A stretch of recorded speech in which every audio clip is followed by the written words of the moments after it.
Hello, everyone. I'm going to give everybody just a minute to kind of get logged in and up and running. Good to see everyone this afternoon. I hope everyone's having a wonderful week. This beautiful Friday afternoon here in sunny Northern California. If you're wondering where you are, this is the Net Effect. And I'm Robin Jones. I'm the director of the ABF Career Alliance. Appreciate all of you taking time out of your busy schedules to be with us this afternoon for this inspiring webinar. I'm your host, and what I'd love for you to do is to open your Q&A button. It's at the bottom of your screen on your toolbar, and click that open and type in your name and where you're from. Thank you, Gabriel. Appreciate seeing you there. Nice, beautiful Benicia. Those of you that haven't, please do so. If you're having trouble with your Q&A, be sure that you've downloaded and are running Zoom. Chat has been disabled.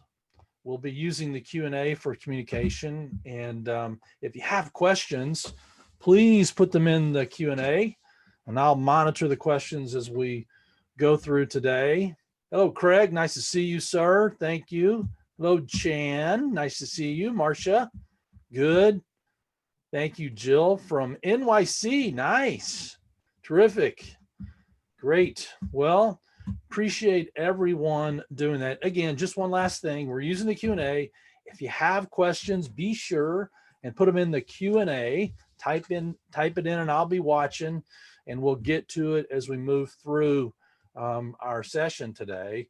Again, I'm not using chat. I see some have used chat, but be sure that you use Q&A. That'd be great.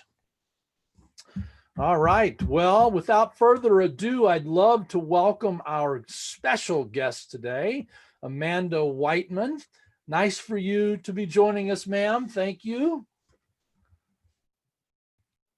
Yes. So Amanda, as many of you probably know, is a wealth advisor located in Corte Madera in the Wells Fargo Private Bank office.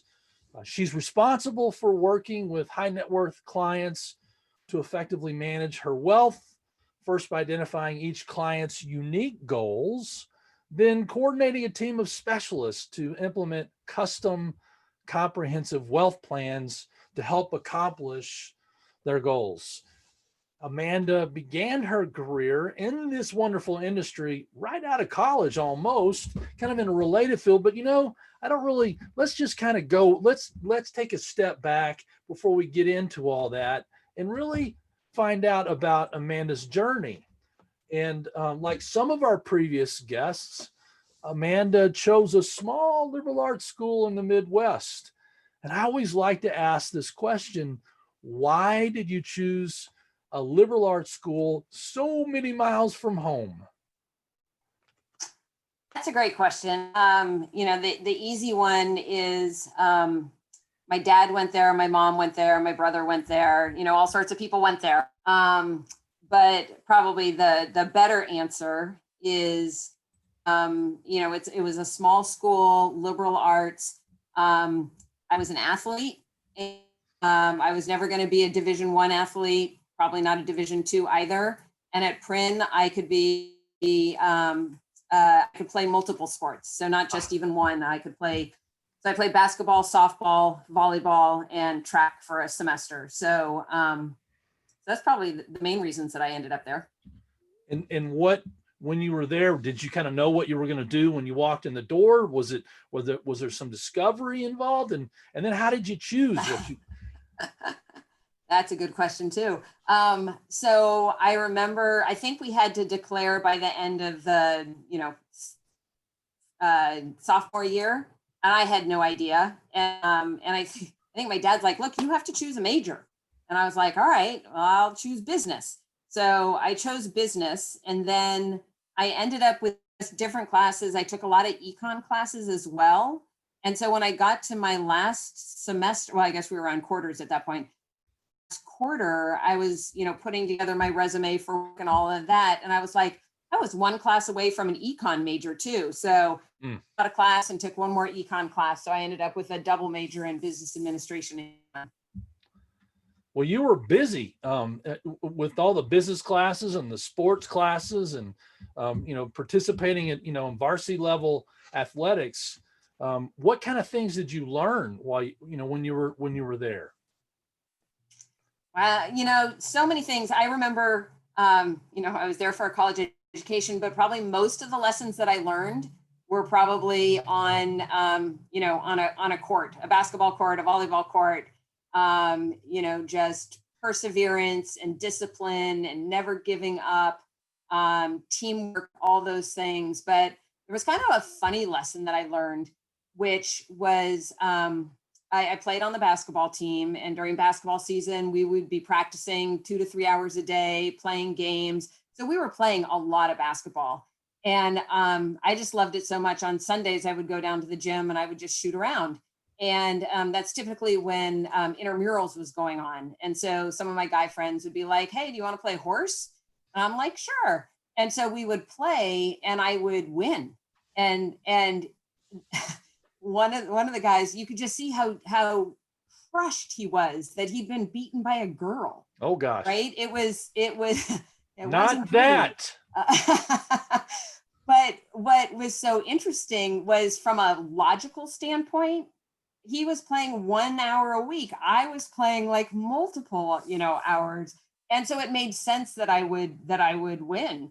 But it got me prepared in two ways for sort of career.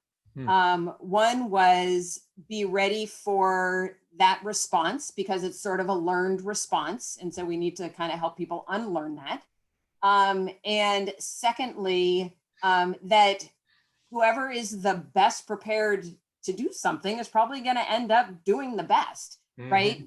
Gender aside. So I think I learned there, never play the gender card. Whether you're a woman or a man, don't play the gender card. I mean, that's kind of unusual that's kind of an unusual thing to say and to learn, particularly at a young age like that. Yeah.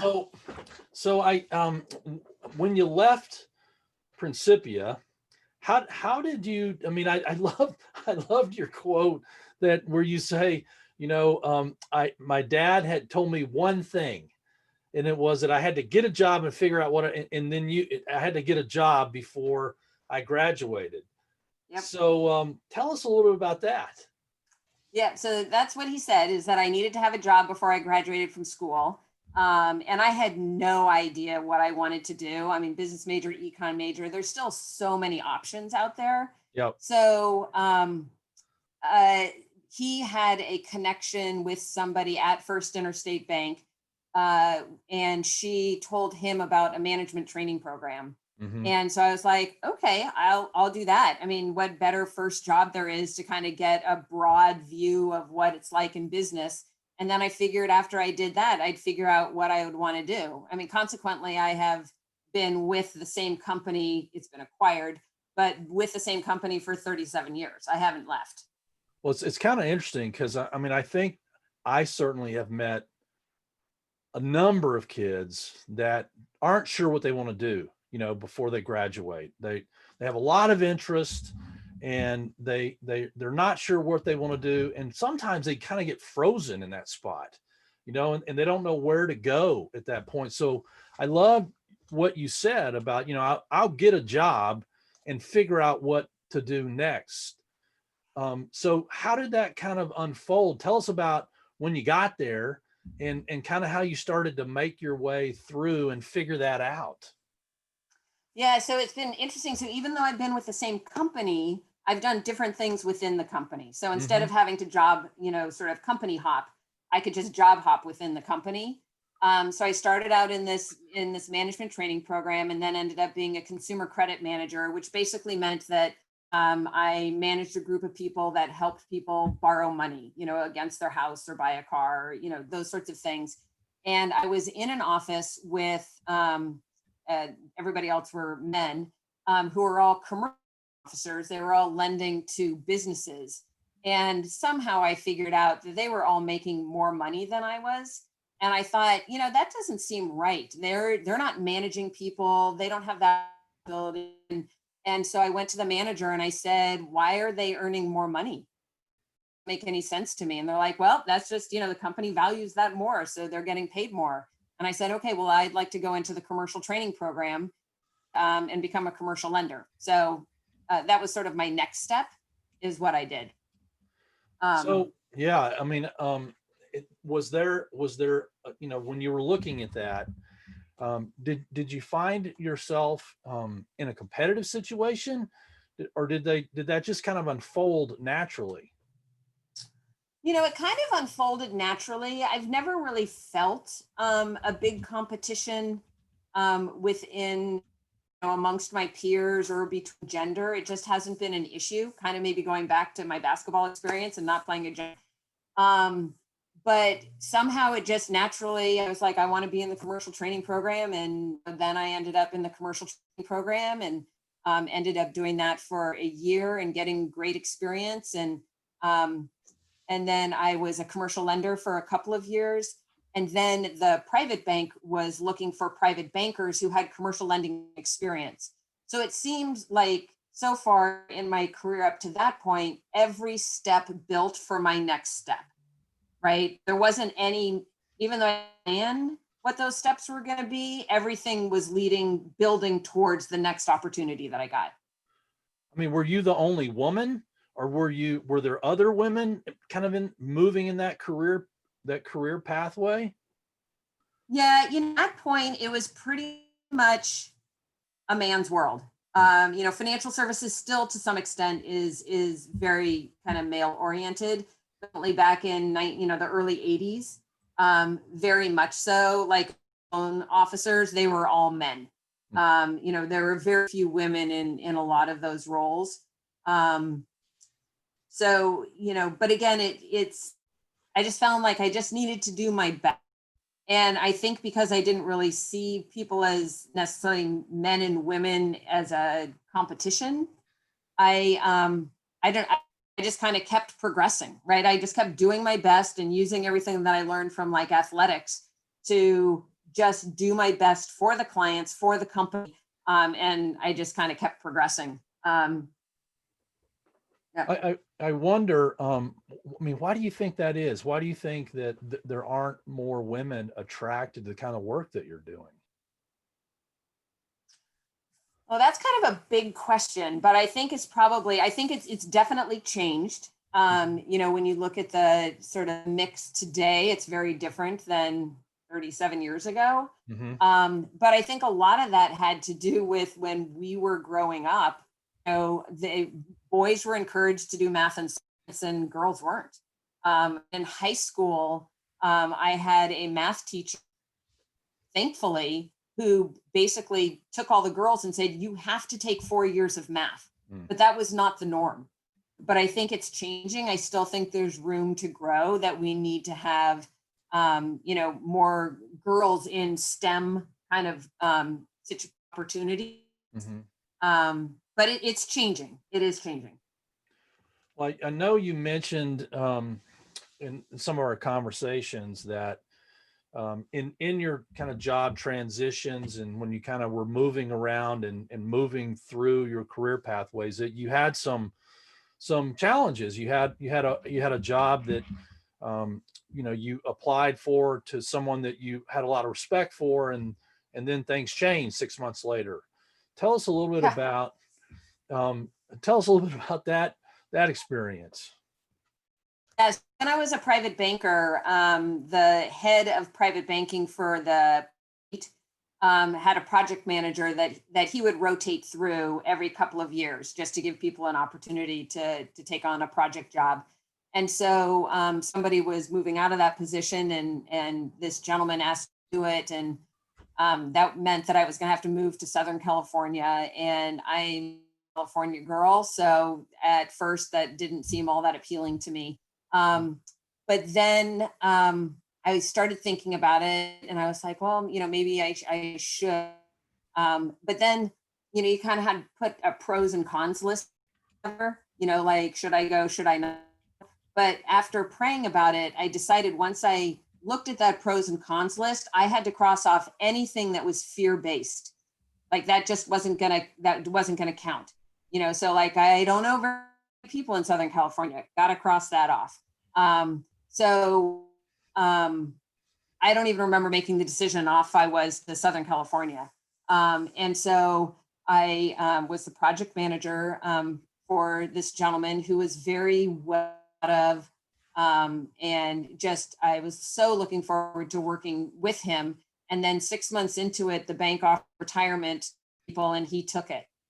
And I was down, in Southern California, relatively, and did not have a boss, for a bit. And the day that the new manager was selected, I got 5 phone calls. And I think Wendy's on this call. Wendy knows who I'm talking about.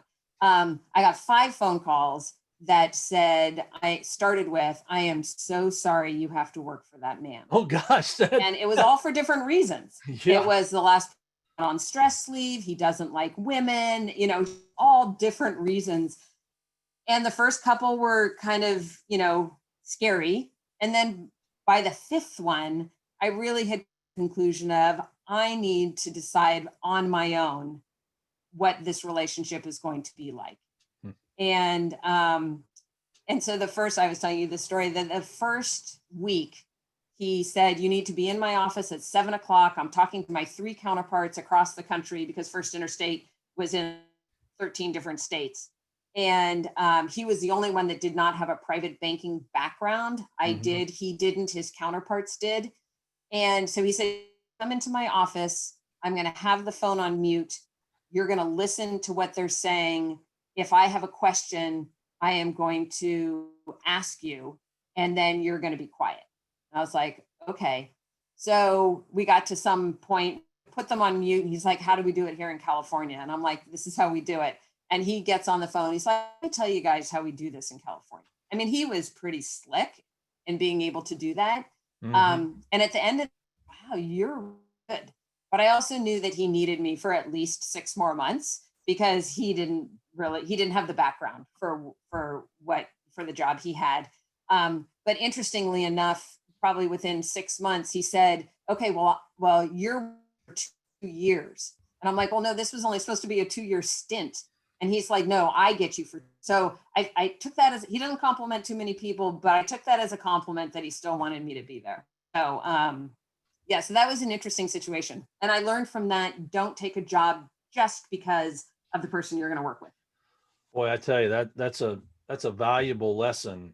Maybe you can talk a little bit, how did you separate the fear? You said when you were starting looking at this process and seeing what the right things were to do, you said you eliminated the fear. How did you get rid of that? Well, I think it was just sort of matter of fact. If I made a decision based on fear, I simply had to cross it off the list. There was no more thought to that. Like, should I keep it? Should I not? It's, well, if you're afraid that anybody in Southern California, you need to cross that off. That's fear-based, right? And clearly, if you have friends here, as a reflection of God, you will be loved and have friends there, right? I just had to take it off the list. So I did that on everything, whatever the decision was. Like, I don't know how to find, I was living in a condo and, my parents helped me find that. And here I had to go down and find my own place to live. And I'm like, okay, but that's fear-based. So I have to cross that off the list and go figure out if I can find a place. So it just was sort of a matter of fact thing. That's pretty effective, I think, as a matter of fact. Yeah. You said you started in this process, you decided that you needed to add some skills or you needed to get, how did you decide to jump into graduate school? Yeah, it seemed like if you were going to progress at that point, you needed to have an MBA. In the business world, you needed to have an MBA. And I was concerned about where I was going to get my MBA as I wanted to have an MBA. And I didn't necessarily afford to, take 2 years off and, not work. And I really liked my work. So I decided that I would apply at Golden Gate University, which is local San Francisco, and they cater to people full time. So I worked full time and went to graduate school.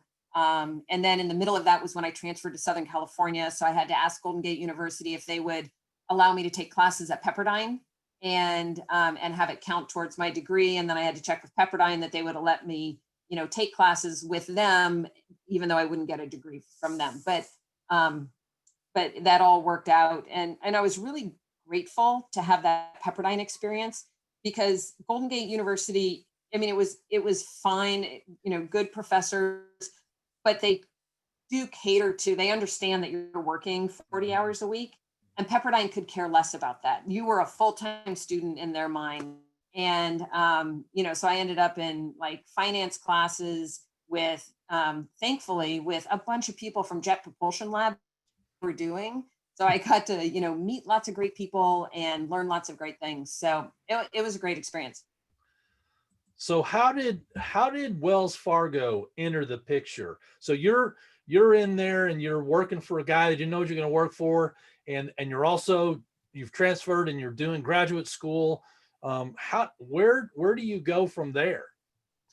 So 1996, I was just getting, I was graduating from graduate school. I was 9 months pregnant, so you might as well throw in having a baby in the middle of that. Oh my God. How about, was there anything else that you could do at that point, Amanda? That was probably it. And then Wells Fargo acquired First Interstate at that point in time. And my boss, who had worked for Wells Fargo in the past, was like, I'm out of here. I'm never working for that company. And so he just left. And so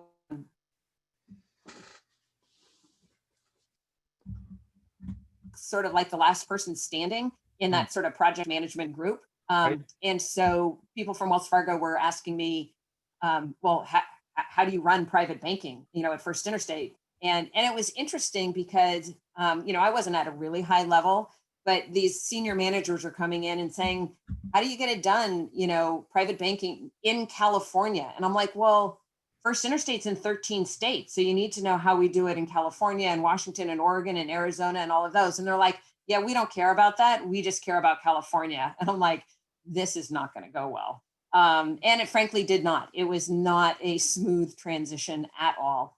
But I got 8 weeks of maternity leave. And then they basically hired, kept me on as a consultant for a couple of months. And then because my comparable job would have been in San Francisco, I got 12 months of severance.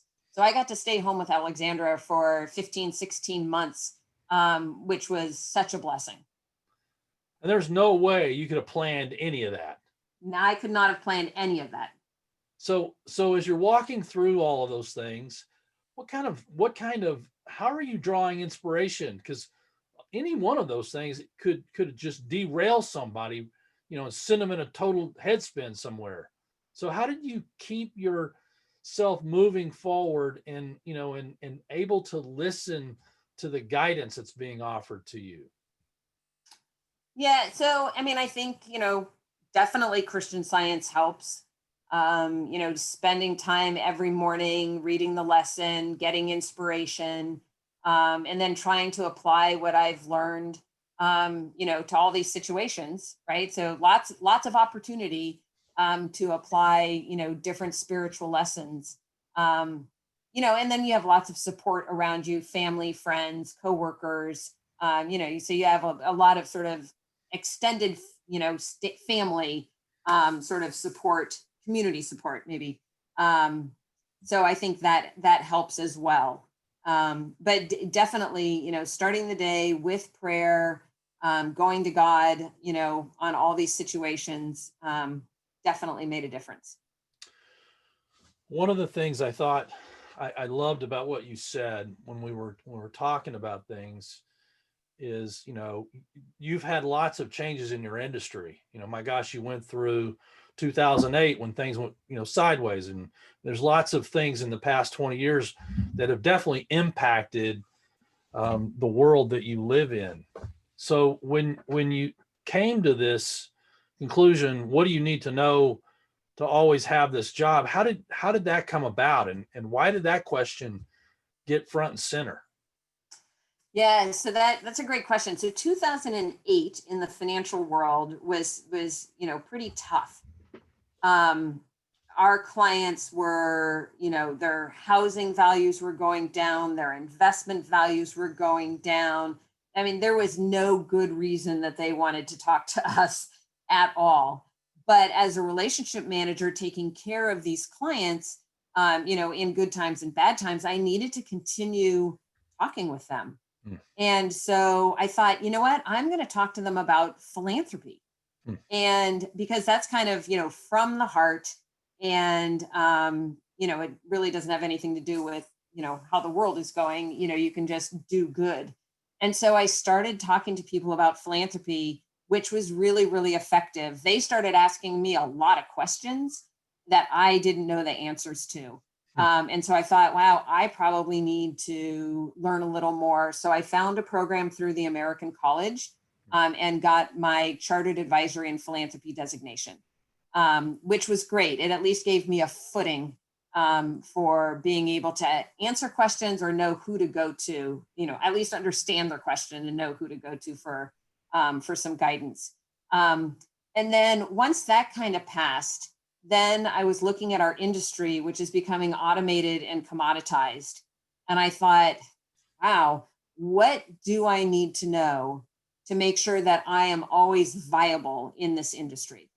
And the thought that came to me was a term that we call family dynamics, but specifically how to prepare the next generation to receive wealth well. That was just something that a lot of clients were talking about, and wanted to know more about. So I thought, okay, I am going to read every book there is about that topic, because I didn't know that much about it. I thought, oh, there couldn't be that many books. There are a lot of books on that topic. And so I thought, all right, I'm going to go to some of my peers, because I do much better with structure and being accountable. And went to my peers and said, would you like to join me in a book club? We'll read a book a month for 11 months, on how to prepare next gen to receive wealth well. And surprisingly, like 20 people were like, yes, we're all in. So we did that. We learned a lot. And then at the end of the year, they said, well, what are we going to do next? And almost every book said that philanthropy was one of the best tools for preparing next gen to receive wealth well. So we then launched into our philanthropy book club, where we read a book a month. And we're now in our 5th or 6th year of the philanthropy book club, and extended it beyond just Wells Fargo advisors. We've included attorneys and CPAs, nonprofits, and just any other advisor that is interested in philanthropy. So sort of a lifelong learner here. I think that's so very interesting. And if I were looking at your world today, has it, in the things that you're doing on a day-to-day basis, has it changed from 15 years ago, from the kind of things that you're doing, the kind of things you're talking about? Has anything changed? So how does it look now? Yeah, financial services has sort of continues to evolve. I think in talking with families about goals and values, what do they want to accomplish? How do they make sure that their children, almost like the Warren Buffett approach, have enough to do something, but not too much to do nothing, that kind of thing. Those sort of substantial foundational sort of questions are the same, right? Those don't necessarily change from generation to generation. But sort of how we deliver financial services is different. Investment management has evolved from 2 asset classes to 4 asset classes, right? I mean, there's just different changes that have gone on. Estate planning has become way more popular amongst people. There are more different techniques within estate planning. So that just kind of continues to evolve as well. But sort of those foundational, how do you work with clients and have them achieve their goals based on what they're trying to achieve, I think is pretty much the same. So your landscape today is a little bit diversified in my viewpoint. You do some work that I guess was motivated from your work and development from philanthropy. I mean, tell us a little bit about some of the things that you're doing today.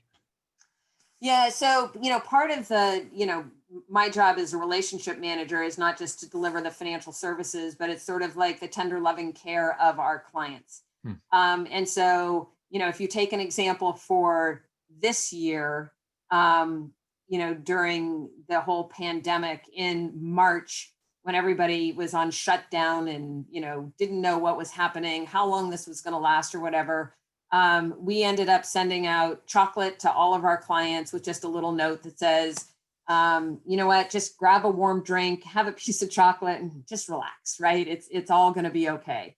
The next thing that we did, Mother's Day came around and we're still in the middle of this. And I decided that I was going to send to all of our moms and grandmas who are clients a tin of sort of hand salve that was made by two women entrepreneurs. And just because everybody's washing their hands so much, it was just seemed like something that they would need. And I got, people responded back with that. They loved that it was women that had made it. They loved that they were thought of at Mother's Day, and they actually loved what they received. So that was something. And then this just continued. And so in July, one of our favorite books from last year's Philanthropy Book Club was Tattoos on the Heart. And I don't know if anybody has read it, but I would highly recommend it. Written by Father Gregory Boyle, who is a Jesuit priest and just the most compassionate man. And he started an organization called Homeboy Industries that works with people who don't want to be in gangs anymore, giving them life skills, job skills, and making sure that they have an opportunity to be successful moving forward. And so I know some of the folks at Homeboy. And so I was talking to one of them and I said, I just bought, like 80 copies of Tattoos on the Heart to send to clients.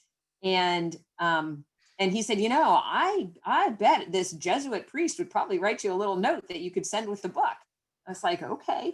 And so he wrote this, which was an amazing note that he sent. And so I put his signature on it and tucked it into each book.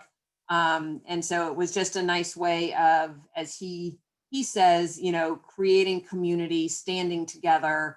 And that was sort of the message I wanted to send too, is we're all here together, standing together, during this time. So that's kind of like the landscape change because we're in the middle of a crisis. And so we needed to, think differently about how we took care of our clients.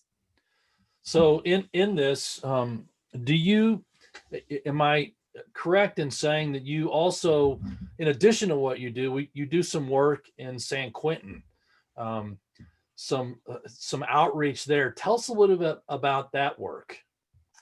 Oh, so that's been amazing. So I'm getting my master's in philanthropy at the Lilly Family School at Indiana University. And so for a couple of different reasons, because of book club, I had the opportunity to go into San Quentin for the first time for a walkathon that some of the men were holding to raise money for an organization on the outside called Project Avery that provides a 10-year mentorship program and summer camp for kids whose parents are incarcerated. So that was my first time to go into San Quentin and work with the men. What was that like?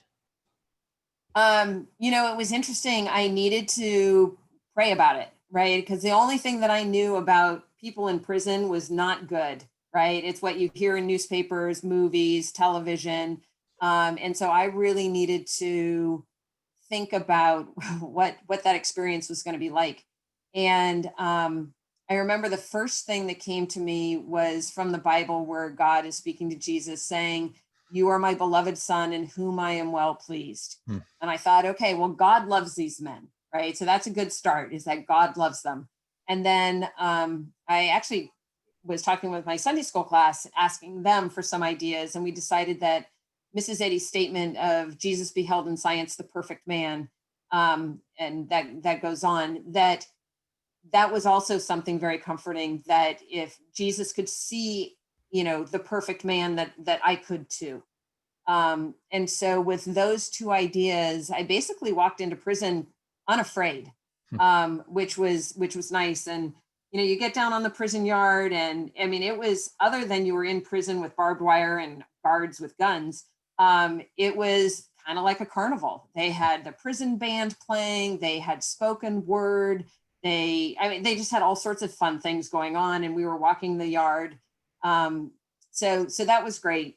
And then because of that, I had an opportunity on their third walkathon to go in and do a workshop on values, philanthropy, and fundraising with the men who put on the walkathon. And that was an amazing experience to play a values game with them, pick their top 5 core values. I don't even know if we talked all about this, but they picked their top 5 core values, and they loved it. I was wondering, like, is it different than working with high net worth, families? And it's not, because people are people. And so these core values just resonated with them, and the ones they were choosing. And as we were sort of debriefing, one of the kids, he's like 22. He had this tattoo across his head, and I never wanted to look too closely because I just didn't want to be rude. But apparently it said Helen, and that was his grandmother. And he has since been released, and he has decided that he should not have Helen written on his forehead and has had that removed. But he said that when he was going cell to cell in the past raising money, he would use, so he would sort of strong arm people. And he decided he didn't have to do that and coerce people anymore, that he could use compassion because it was one of his core values. And another gentleman came up to me afterwards and said, I had no idea I even had core values. And I'm so excited that I do. I'm going back to my cell and I'm thinking long and hard about this. But can I tell you my number one core value? And I was like, yeah, I would love to know. He said, it's forgiveness. Oh. And knowing, kind of the background that a lot of these men had, I think it's not only that he wanted to be forgiven for whatever he did to be in prison, that he probably had some people to forgive based on how they treated him growing up. So that whole San Quentin's amazing. I love going in. I know people think that that's weird. But when I say I go to San Quentin and I have fun, but it is so true. And it's so awesome to see the innate goodness in all of these men. And they feel that. They absolutely feel that. I think I told you when Alexandra went in and we decided that we were going to give the gift of innate goodness. And Alexandra ended up walking with a guy named Ray, who is her same age, for an hour or so. And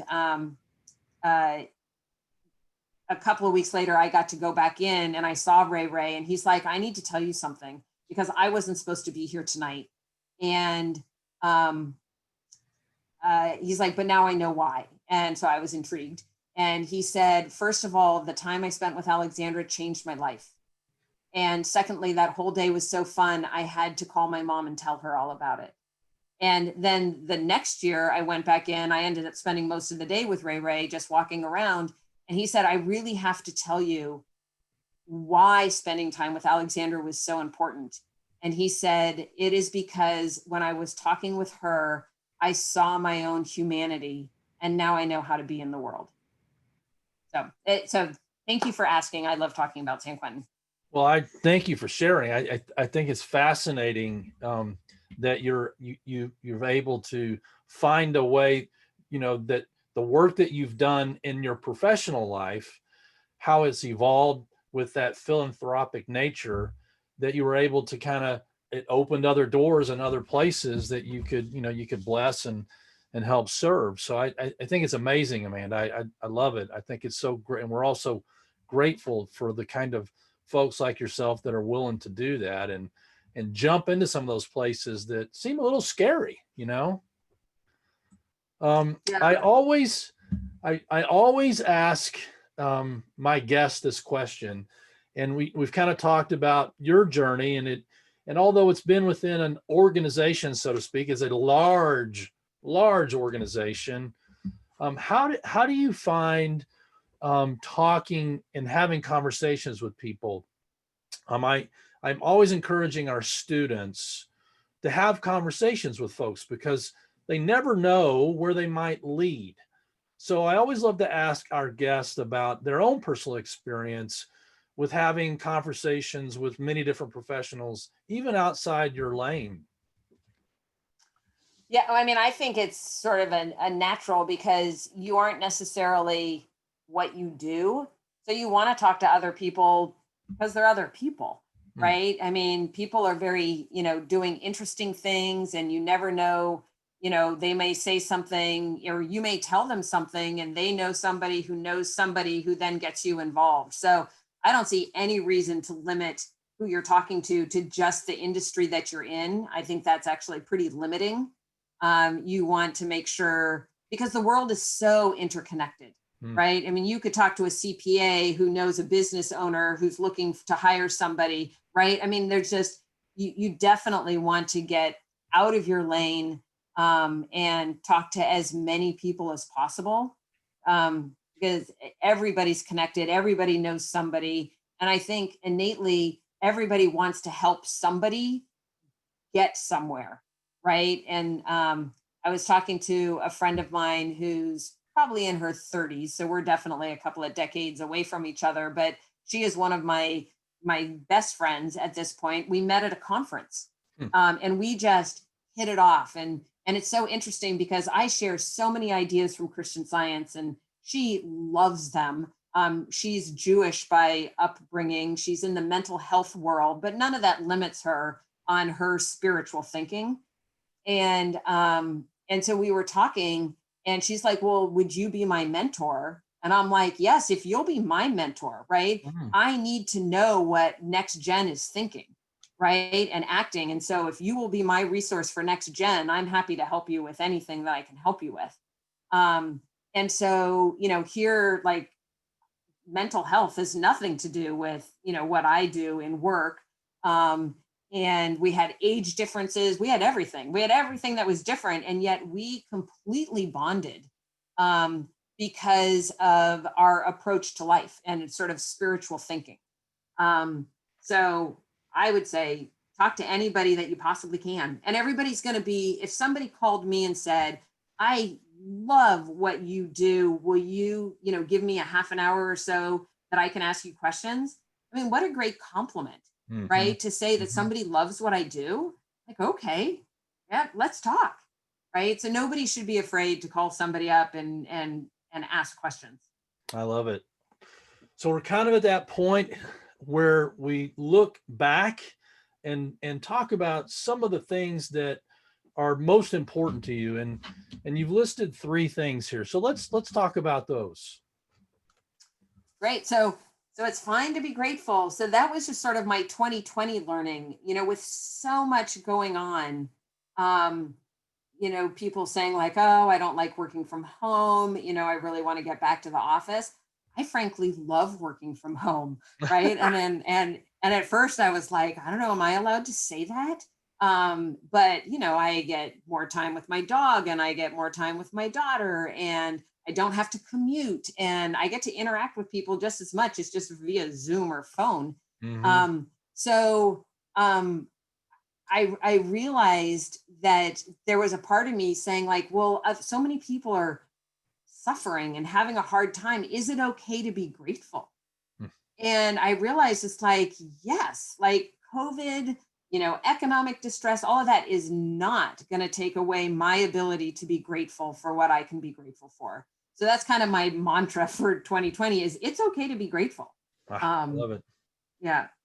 And this, Um, yeah, I think that is such a compared to what you hear all the time, and it's just so dominated by the opposite kinds of things. So it's a wonderful, I think it's a wonderful thing for all of us to think about. It is a fine time to be grateful, kind of like the song, yes. it's a fine time to be grateful. So, right? Yeah. So this next one I thought was interesting because I know Wells Fargo has gone through some major challenges, and we haven't really talked about that.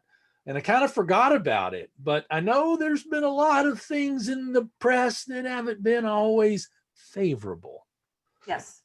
So when you said senior management and they're saying these things, That's kind of cool. That's kind of unique, I think.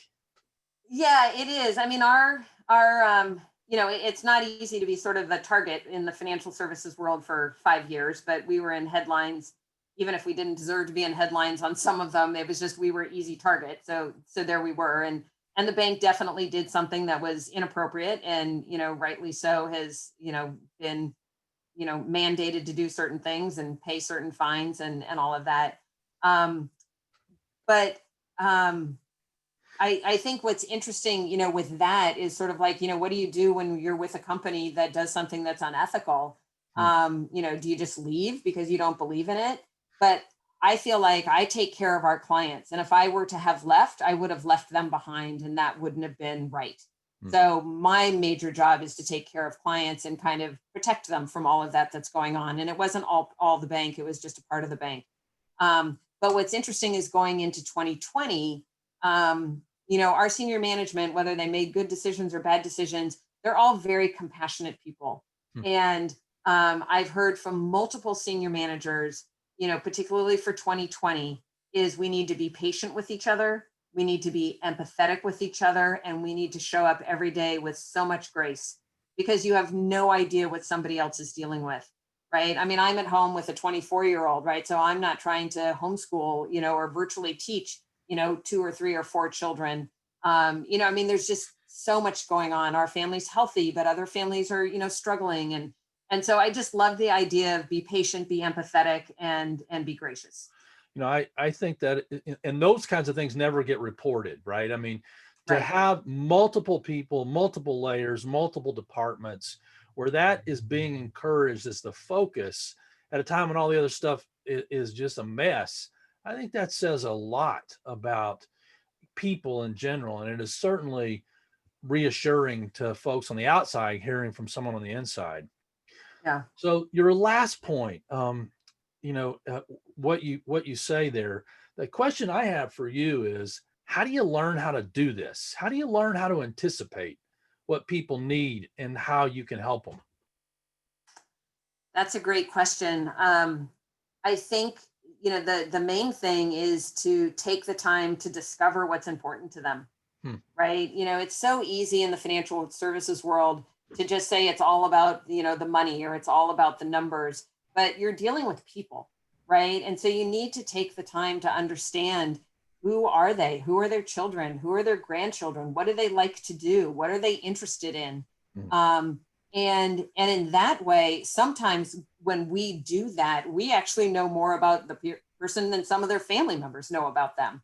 Mhm. Um, but the more you know about them, the more you can anticipate what they might need, how they might be feeling, um, and then how to fulfill that need. And a lot of it is also about education. Like we've had um, families where somebody has passed away and they've inherited money. And, most people are like, well, why is that a problem? Like they've just inherited money, right? But like with this one particular family, they just lost a parent, right? Which was just horrible.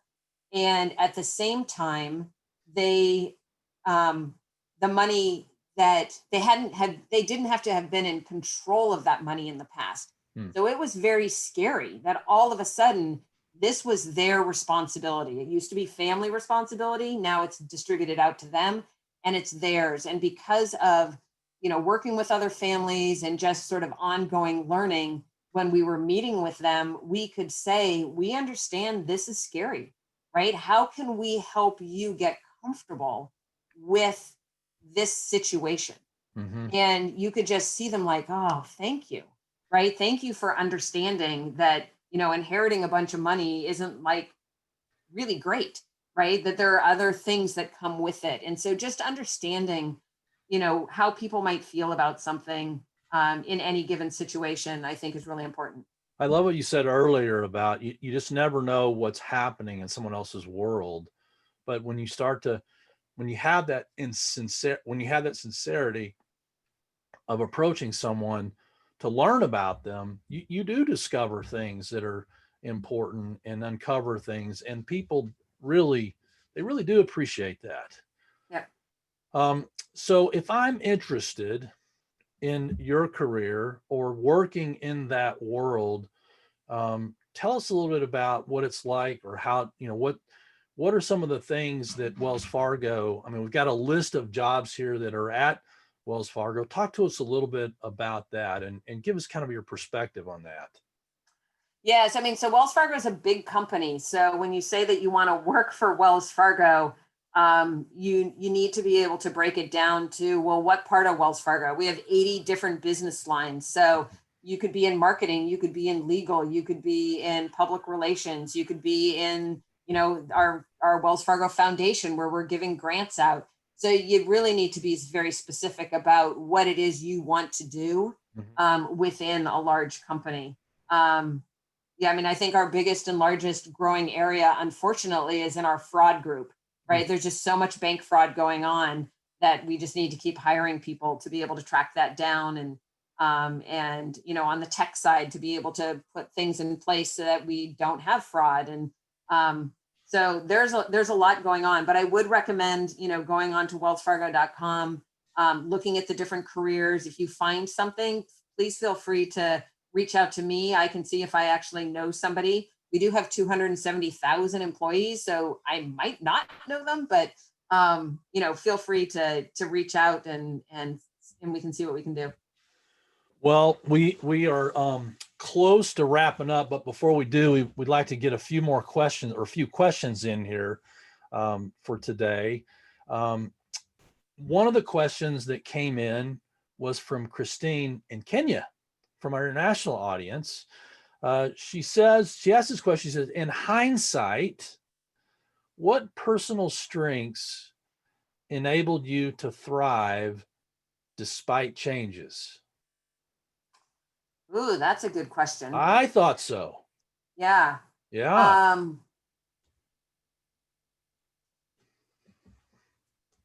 Yeah. So I think, sort of perseverance, discipline, keeping your eye on what it is you're really trying to accomplish, so that you're not so bothered by the noise. So like when all the noise about Wells Fargo was going on, my goal was to take care of my clients, right? So I heard the noise, but I wasn't going to let it distract me from what my job is. How'd you keep that out? How'd you keep that? Yeah, that noise at bay. Yeah, I mean, it was, and a lot of our clients were asking those questions, right? So we had to, answer what we could. But I think that, you just need to see, like, what is it that your clients are looking to do? Like, if they're asking those questions about the bank, are they concerned about, that they need to move banks? Are they just curious? Are they, you just have to understand, like, where's that question coming from, and how to best respond to it. But I think, yeah, again, keeping your eye on the ball, perseverance, discipline, love of what you do. And I think also a lot of prayer, right? Just being able to go to God every day, because that good is all around, and we're going to get through this. So there's sort of that, we're going to get through this. Right. And I think we all knew that. And I think we also, within the bank, I think we all understood that was not our nature. Like, it was sort of an anomaly that happened. It was not our nature. Because somebody asked me, how are you going to change the culture of the bank? And I'm like, the culture of the bank doesn't need to be changed. That area needs to be corrected. Our culture never changed. Yeah. So hopefully that helps. She asked a follow-up question. Another great question. How has philanthropy, or let me just say it this way, how philanthropy impacts innovative solutions? So how does philanthropy impact those solutions that can be innovative? That's another great question. It's so interesting. We have sort of a 3-sector society with philanthropy, business, and government. And government can do a lot. It's the biggest. It can do a lot, but there are a lot of people who will not go to the government for help. So there's sort of a trust issue there to some extent. Business is in there for a profit. And so there are certain things business won't address. And again, because of their profit motive, there are a lot of people who don't trust business. So philanthropy has this really unique position of not being tied to anybody, right? Of having trust because there's no profit incentive.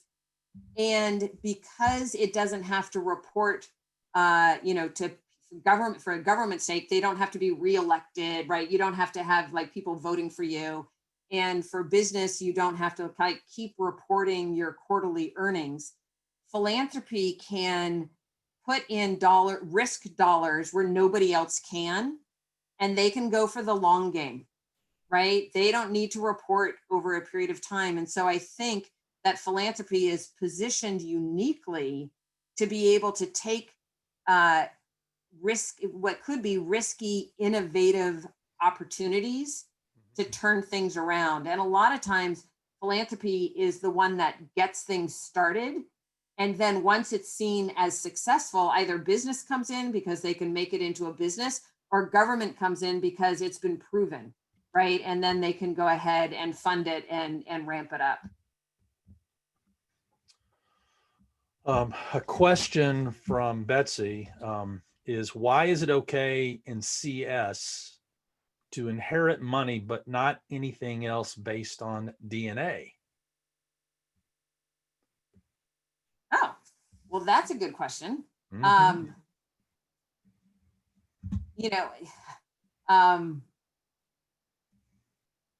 Who we are as a child of God, right? So we're not material, but we do have certain things that represent our sense of abundance, our sense of sufficiency, and money is one of those things, right? It's not the money in and of itself, right? I mean, what does the Bible say? It's not the love of money. It's not money that's the problem. It's the love of money, right?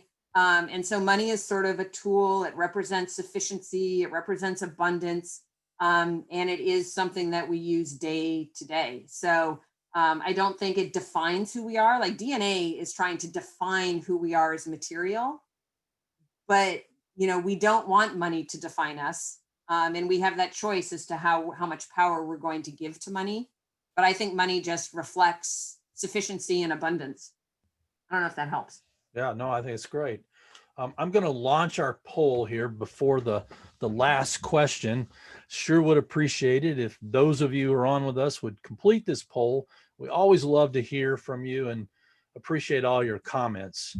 I think we're getting close to an hour here, and I promised I wouldn't go over that.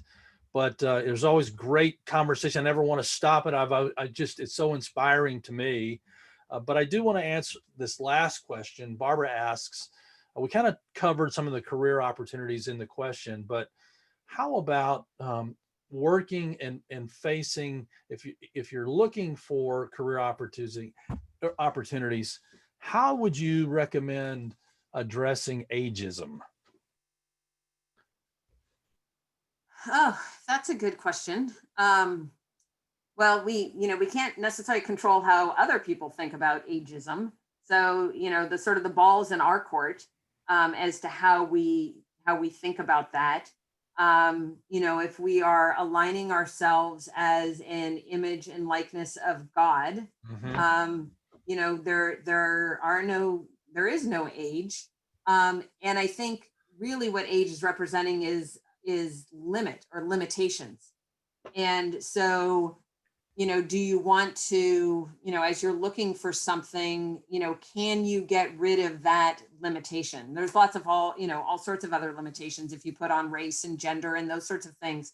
But I think if we see that truly God is unlimited and we're that reflection of that unlimitedness, that age and gender and race and all of that really cannot stand in our way. And if we know that, the way that we're going to express ourselves is going to influence other people to not be too concerned about that. I love that.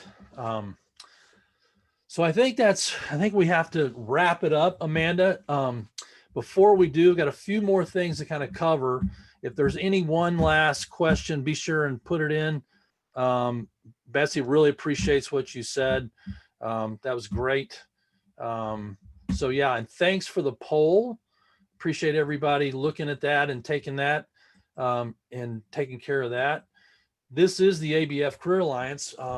And if you have an interest, and we would love to encourage you to participate in our online career community, go to abfcareeralliance.org and click on one of those three buttons. You will also find when you do that you can request a career connection with our lovely guest today. Amanda is a former trustee of the Albert Baker Fund, and we love her for all the years that she's served, and I certainly have loved working with her.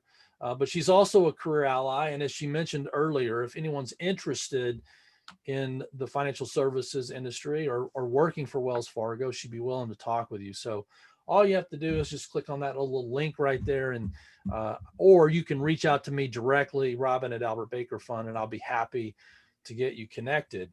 If you are a student, or you know someone who is a student, or know someone who knows a student, be sure and let them know that the Albert Baker Fund is ready and willing to help students with our Brotherly Love Scholarship. It's really simple. You can apply for the spring. You just go to the ABF Career Alliance, or I'm sorry, you go to the albertbakerfund.org and click on the apply button, and you can see that up on the toolbar, and it'll take you right where you need to go. So be sure, if you know anyone, go to the Albert Baker Fund and let them know that we're willing to help them for the spring of 2021 with our Brotherly Love scholarships. So again, if you have any questions, you can reach out to me at robin@albertbakerfund.org. I'm happy to help as well.